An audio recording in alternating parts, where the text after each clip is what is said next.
எல்லாருக்கும் வணக்கங்க. ஜோதிஸ் கிச்சனில் இன்றைக்கி நம்ம பார்க்க போகிற ரெசிபி ஜிலேபி மீன் குழம்பு. அதை எப்படி செய்கிறதுன்னு பார்க்கலாம்.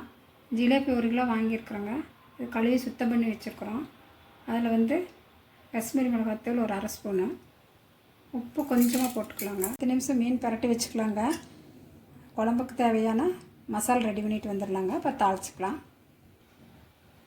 மசாலுக்கு தேவையான பொருள்களுங்க: தக்காளி 4 எடுத்திருக்கேன், வரமிளகாய் தண்ணியில் ஒரு 10 நிமிஷம் ஊற வச்சு எடுத்து வச்சுருக்கேன், கருவேப்பிலை, மல்லி 4 ஸ்பூனு, சோம்பு 1/2 ஸ்பூனு, மஞ்சள், தேங்காய் கொஞ்சம், சின்ன வெங்காயம் கொஞ்சம். இது எல்லாமே பச்சையாக அரைச்சிட்டு வந்துடலாங்க. குழம்பு தாளிச்சுட்டுக்கலாங்க. அதுக்கு நல்லெண்ணெய் ஊற்றிக்கலாம். எண்ணெய் சூடாகிடுச்சுங்க. கடுகு வெந்தயம் போட்டுக்கலாம். கடுகு வெடிச்சிருச்சுங்க. பூண்டு போட்டுக்கலாம். பச்சை மிளகாய் 2 போட்டுக்கலாங்க. கருவேப்பிலை போட்டுக்கலாம். சின்ன வெங்காயம் போட்டுக்கலாங்க. சின்ன வெங்காயம் அரைச்சதுங்க. வணக்கலாம்.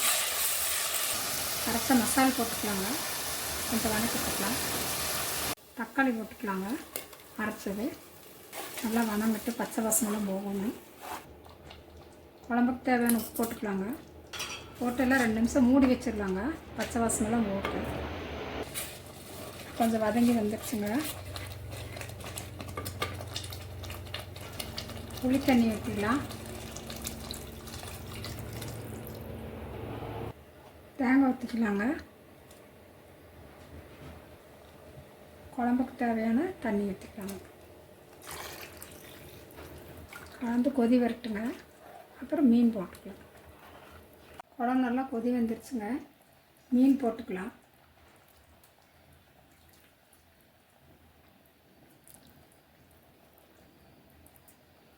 மீன் போட்டு ஒரு 5 நிமிஷம் இறக்கிடலாங்க. மீன் குழம்பு ரெடி ஆயிடுச்சுங்க. மல்லி இலை தூவிடலாம். மீன் நல்லா வெந்துருச்சுங்க. அளவாக வெந்து இறக்கணும்னா தான் நல்லாயிருக்கும் மீன்.